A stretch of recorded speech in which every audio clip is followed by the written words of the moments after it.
All right, folks, welcome back here on the NSIC Network, KCRG 9.2. I'm here joined at halftime by the Vice President for Athletics here at Upper Iowa, Rick Hartzell. Rick, thanks for taking the time here at halftime to speak with us. A big week, a historic week for Upper Iowa Athletics. Again, officially being offered an invitation, eventually accepting an invitation to join the GLVC for the fall academic year starting in 2023. First off, walk us through the process, who all was involved and who helped get this decision and eventually this invitation over the line for Upper Iowa. Sure. Well, we've been working at it, for a while here. It's pretty obvious that being with like schools, more like us, is pretty important. So for 3 or 4 years, we've been kind of courting the commissioner, Jim Nemovich, over there. Sarah and I met with him last January in Indianapolis. And then they allowed us to make a presentation in May in St. Louis to all the athletic directors, senior women, and faculty athletics reps. And then they came to visit campus late in October and filed a report and then asked us some more questions and let us do another presentation. And then subsequently made this offer this week on Monday. So you're right, a huge day for us, a game changer for our athletic department across the board, and in particular for a few sports, very important. So Sarah was a big help, Howie Thompson, Willie McGowan, our president, President Duffy was a big help. Our board of trustees was involved, so it was kind of an all hands on deck sort of thing.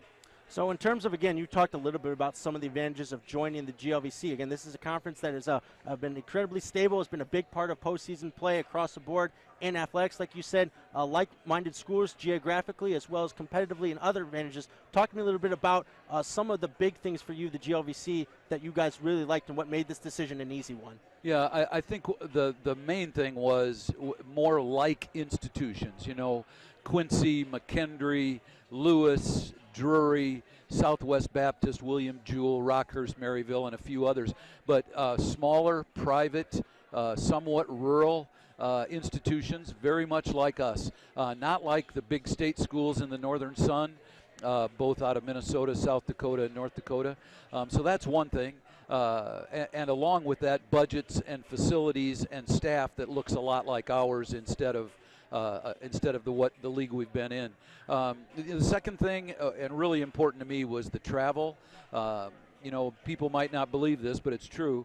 Fayette, Iowa is closer to Memphis, Tennessee, than it is Minot, North Dakota. So when we have to put our kids on a bus to travel 7 or 8 or 10 or 12 hours to try to play, particularly in the winter, and particularly with our women, traveling, it makes me pretty nervous and hard to sleep and don't relax till they get home. So this league will be less travel, about an hour and a half a trip less on the average. It'll be south travel, into Missouri and Illinois.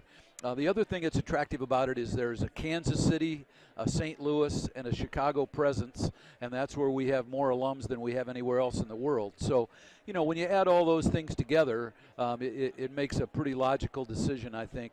It's a stable league, 14 members at the moment.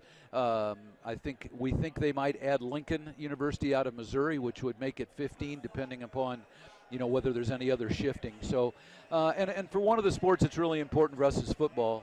It'll give us a much better chance on a weekly basis to be able to have football success because we'll be playing against schools that are more like us.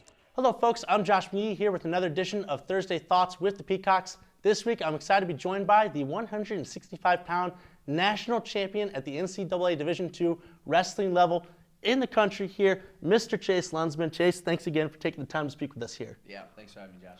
Well, again, like I said, 165-pound national champion of the entire country. I got to ask you here, real up front, just has anything worn off yet? How excited and how pumped have you been to be on this ride? Not even a week ago since you took home the national championship. I mean, right now it's still sinking in a little bit. I'm still riding that high throughout this week here.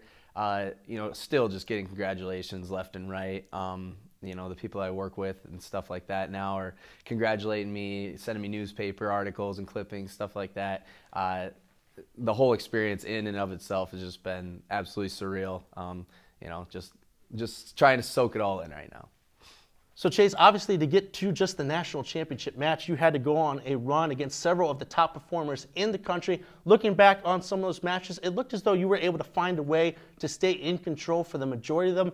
How are things working across the first and second days in order to put yourself in a position to compete for a national championship?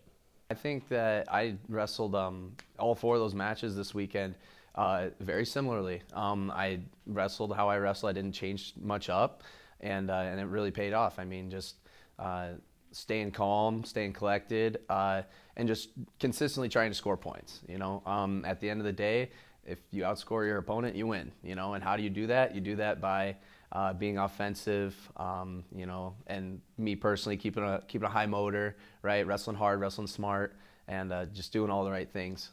Hello folks, I'm Josh McGehee here out in the beautiful Liberal Arts Courtyard with another Peacock preview. Starting today, women's bowling kick off their season with the first of 3 days of competition in Fairview Heights, Illinois at the Bearcat Open.